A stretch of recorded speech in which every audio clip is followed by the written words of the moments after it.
Hello everyone, welcome to my YouTube channel. I hope you are doing so great. In this video, we will understand the one of the most important topic for every law student, चाहे वो judiciary के purpose के लिए हो, चाहे वो bank के exam के लिए हो, किसी भी फील्ड में ये टॉपिक जो है आप इसको स्किप नहीं कर सकते बेसिकली। चलिए let's begin with the most important topic of भारतीय साक्ष्य अधिनियम, जिसमें कि आज मैं आपको पढ़ाऊंगी बेसिक्स और इंट्रोडक्शन, पर्पस और डेफिनेशन पार्ट। बहुत ही डिटेल वीडियो रहेगी, ऐसा नहीं है कि मैं इसमें काफी कुछ मतलब कि आगे बढ़ती जाऊंगी। सब कुछ मैं आपको इम्पोर्टेंट भी बताऊंगी, हर एक लाइन को मैं आपको इंटरप्रिटेट करके बताऊंगी। चलिए, फर्स्टली आपको क्या याद रखना है, सबसे पहले कोई भी एक्ट है उसका आपको एक्ट नंबर पता होना चाहिए। तो ये जो भारतीय साक्ष्य अधिनियम है इसका एक्ट नंबर है 47। कोई भी एग्जाम हो उसमें क्वेश्चन मोस्टली पूछा ही जाता है, आ भी सकता है। सेकंड आपको याद रखना है ये कब फोर्स में आया था। ये जो भारतीय साक्ष्य अधिनियम है ये 1 जुलाई 2024 को फोर्स में आया था, इन फोर्स में आया था। इसको प्रेसिडेंट की असेंट कब मिली थी, प्रेसिडेंट की असेंट डेट भी कभी कभी क्या है कि एग्जामिनर पूछ लेता है। प्रेसिडेंट की असेंट मिली थी इसको 25 दिसंबर 2023 को। प्रेसिडेंट की असेंट मिलना, उसके बाद इस लॉ का फोर्स में आना, दोनों अलग अलग थिंग्स है। प्रेसिडेंट की असेंट का मतलब क्या है कि उस लॉ को प्रेसिडेंट ने असेंट दे दी है। प्रेसिडेंट की असेंट मिलने का ये मतलब नहीं है कि वो जो लॉ है वो इंडिया में मतलब कि एप्लीकेबल हो जाएगा, इसका ये मतलब नहीं है। देखिए आपके सामने ही है, दोनों डेट्स अलग अलग हैं। एनफोर्समेंट डेट है इसकी 1 जुलाई और प्रेसिडेंट की असेंट डेट है इसकी 25 दिसंबर। तो 25 दिसंबर को केवल और केवल प्रेसिडेंट की इसको सहमति मिली है। एप्लीकेबल ये 1 जुलाई 2024 से हुआ है, तो आपको ये बेसिक थिंग पता होनी चाहिए। नेक्स्ट इसमें टोटल देखिए 4 पार्ट्स हैं, 170 सेक्शंस हैं और 12 चैप्टर है। ये भी कभी क्या है कि आपको किसी भी लॉ को पढ़ने से पहले उसके बेसिक्स में ये भी पता होना चाहिए कि ये जो एक्ट है उसमें कितने पार्ट्स हैं, कितने सेक्शन हैं, कितने चैप्टर हैं और इसको हमें किस तरीके से पढ़ना है। जनरली क्या करते हैं स्टूडेंट्स कि किसी भी लॉ को वो सीधा ही पढ़ लेते हैं, सेक्शन नंबर 1, 2, 3, 4, 5। गलत तरीका है बिल्कुल। एक लॉ को कैसे पढ़ना है वो मैं आपको इस प्लेलिस्ट में बताऊंगी कि एविडेंस एक्ट आप इस तरीके से पढ़ें कि आपको मतलब कि कुछ रटने की जरूरत ही ना पड़े। नेक्स्ट देखिए, भारतीय साक्ष्य जो अधिनियम है वो एक कॉन्करेंट लिस्ट का पार्ट है। इसका क्या मतलब है, इसका ये मतलब है कि इस लॉ को, इस लॉ में कुछ भी चेंजेस करने हैं, कुछ भी ऑल्टर करना है, अमेंड करना है, तो स्टेट गवर्नमेंट भी कर सकती है और सेंट्रल गवर्नमेंट भी कर सकती है। कॉन्करेंट लिस्ट का मतलब यही होता है कि दोनों गवर्नमेंट किसी भी लॉ को ऑल्टर, चेंज या अमेंड कर सकती है। भारतीय साक्ष्य अधिनियम, भारतीय न्याय संहिता, भारतीय नागरिक सुरक्षा संहिता, ये तीनों ही कॉन्करेंट लिस्ट का पार्ट है। और ये क्वेश्चन तीनों ही मतलब कि भारतीय साक्ष्य अधिनियम किस लिस्ट में आता है, भारतीय न्याय संहिता किस लिस्ट में आता है, भारतीय नागरिक सुरक्षा संहिता किस लिस्ट में आता है, ये क्वेश्चन एग्जाम में आया हुआ है, तो आपको इसको भी पढ़ना है। नेक्स्ट, ये एक एडजेक्टिव लॉ है। अब आप लोग कंफ्यूज होंगे कि एडजेक्टिव लॉ क्या होता है और प्रोसीजरल लॉ क्या होता है। देखिए, ये प्योरली एडजेक्टिव लॉ है। क्यों बोला गया है? वैसे तो इसको प्रोसीजरल लॉ भी बोल सकते हैं, सॉरी। इसका ये मतलब है कि इसमें ऐसा एक भी सब्सटेंटिव पार्ट नहीं है। आप बाकी जितने भी लॉ देखेंगे, चाहे भारतीय नागरिक सुरक्षा संहिता है, उसमें जो हमारा मेंटेनेंस का टॉपिक है वो जो है वो एक सब्सटेंटिव पार्ट है और बाकी सब प्रोसीजरल है, इसलिए सिर्फ प्रोसीजरल लॉ भी बोलते हैं। और जो हमारा भारतीय न्याय संहिता अधिनियम है वो प्योरली सब्सटेंटिव लॉ है। इसे एडजेक्टिव लॉ इसीलिए बोलते हैं क्योंकि इसमें कोई भी मतलब कि मिक्सचर नहीं है, ये एक तरीके का प्रोसीजरल है, प्योर प्रोसीजरल लॉ है। चलिए नेक्स्ट हम स्टार्ट करेंगे अब आपको कि सेक्शन, इसको एक्ट को आपको पढ़ना कैसे है। सबसे पहले हम शुरुआत करेंगे इसके प्रियम्बल से। जनरली क्या करते हैं स्टूडेंट्स कि प्रेम्बल को तो पढ़ते ही नहीं है, प्रेम्बल छोड़ देते हैं, स्किप कर देते हैं कि एग्जाम में नहीं पूछा जाएगा, और यही सबसे बड़ी पहली उनकी गलती होती है। देखिए, मैंने आपको एक्ट नंबर भी बता दिया है और प्रेसिडेंट की असाइन डेट भी बता दी है। आपको इसका प्रेम्बल पढ़ना है, प्रेम्बल भी एग्जाम में पूछा जाता है। इसका प्रेम्बल क्या कह रहा है? An act to consolidate and to provide for general rules and principle of evidence for fair trial. ये आपसे पूछा जा सकता है, 100% पूछा जा सकता है। इसका एक तरीके का ऑब्जेक्ट है कि इस एक्ट का ऑब्जेक्ट क्या है? An act to consolidate and provide for general rule and principle of evidence for fair trial. ये फेयर ट्रायल वर्ड आपको पता होना चाहिए, फेयर ट्रायल वर्ड याद होना चाहिए आपको। चलिए, सेक्शन 1 से हम स्टार्ट करते हैं कि इस एक्ट को कैसे पढ़ा जाए, क्या पर्पस है, इस क्या इंट्रोडक्शन है, इसका इंट्रोडक्टरी पार्ट है एक तरीके का। सेक्शन 1 कह रहा है short title, application and commencement. This act में बी कॉल्ड द भारतीय साक्ष्य अधिनियम 2023। ये इसका नेम है। कोई भी एक्ट हो, सबसे पहला उसका सेक्शन यही बताता है कि इस एक्ट का नेम क्या है, शॉर्ट टाइटल क्या है। उसके बाद देखिए सब सेक्शन 2 क्या कहता है, आपको पढ़ना कैसे है। ये सेक्शन 1 है, इसके अंदर ये सब सेक्शन 1 है और ये उसका सब सेक्शन 2 है। सब सेक्शन 2 बहुत बहुत बहुत इंपॉर्टेंट है। देखने में ये देखिए 2 लाइंस का है, लेकिन ये बहुत इंपॉर्टेंट है। ये क्या कह रहा है? It applies to all judicial proceedings in or before any court. General student क्या करते हैं, ये 2 लाइन को एक साथ ही पढ़ जाते हैं। ऐसा नहीं करना, आपको पहले समझना है कि ये क्या कह रहा है। It applies to all judicial proceedings in or before any court. In or before any court का मतलब क्या है?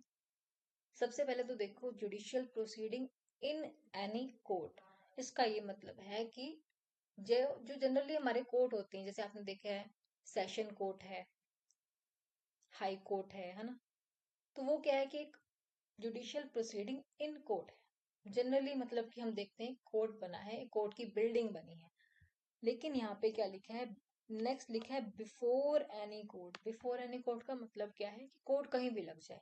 देखिए, ऐसा होता है कभी कभी कोई ऐसा एक ऑफेंडर होता है जो बहुत ही ज्यादा डेंजरस होता है, तो उसे कोर्ट में ऐसे ला नहीं सकते। इसीलिए कोर्ट क्या लगता है, कभी कभी कोर्ट जेल में भी लग सकता है। तो इसीलिए यहाँ पे 2 वर्ड यूज हुए हैं, judicial proceeding in or before any court. तब इस तरीके से आपको ये समझनी लाइन। अब हम उसके आगे पढ़ेंगे, including court martial but not to affidavits presented to any court or officer nor to proceeding before an arbitrator। देखिए, अगली लाइन हमें क्या कह रही है?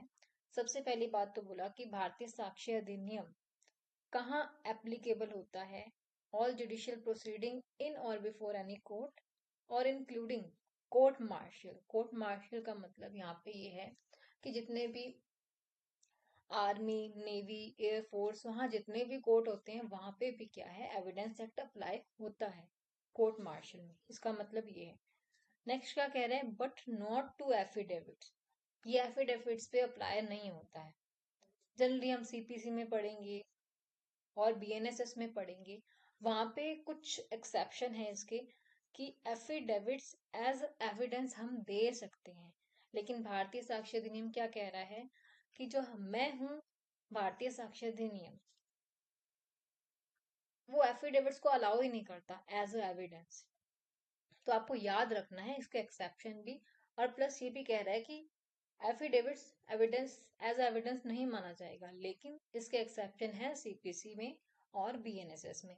जब मैं आपको सीपीसी पढ़ाऊंगी या बीएनएसएस पढ़ाऊंगी, तब मैं आपको इसके एक्सेप्शन डिटेल में बताऊंगी। आगे देखिए क्या लिखा हुआ है, but not to affidavits presented to any court or officer not to proceeding before an arbitrator.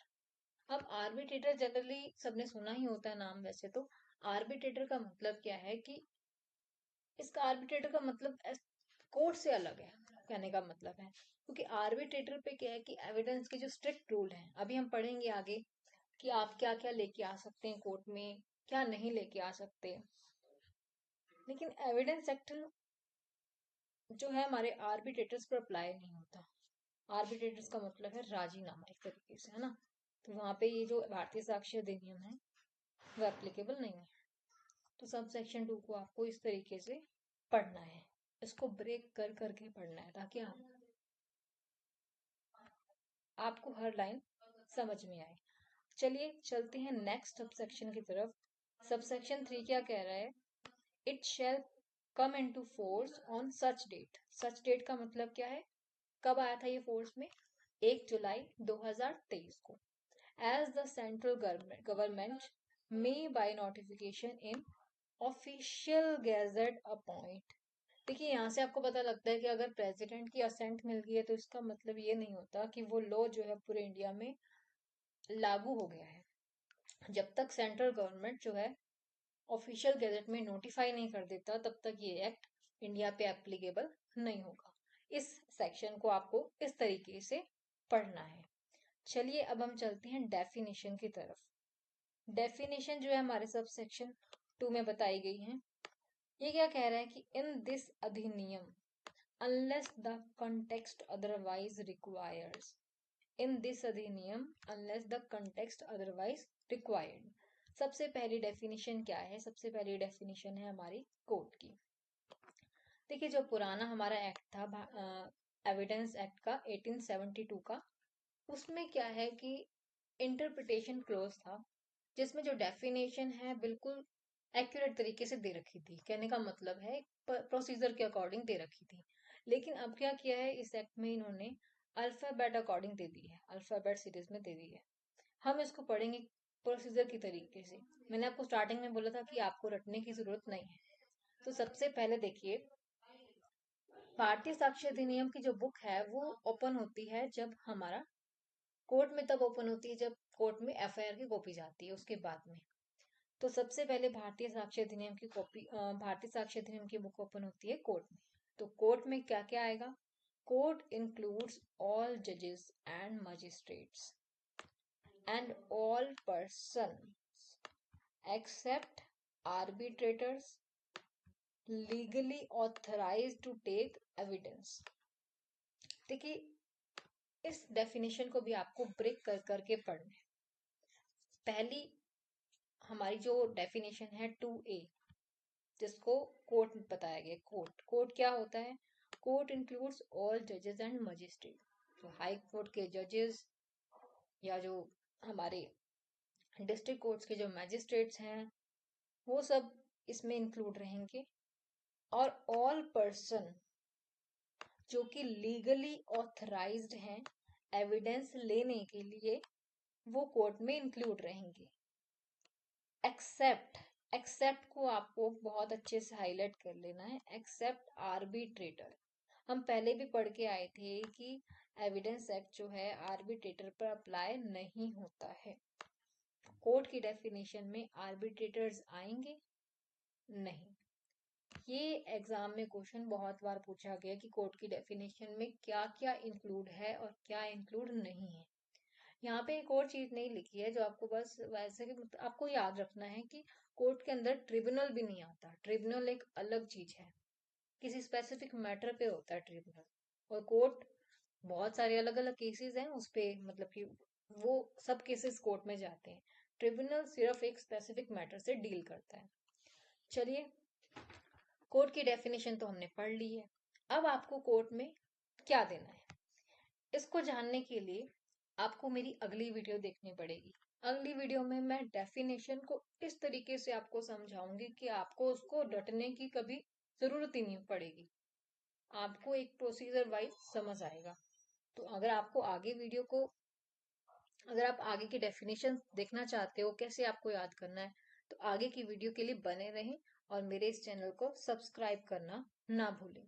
Thank you.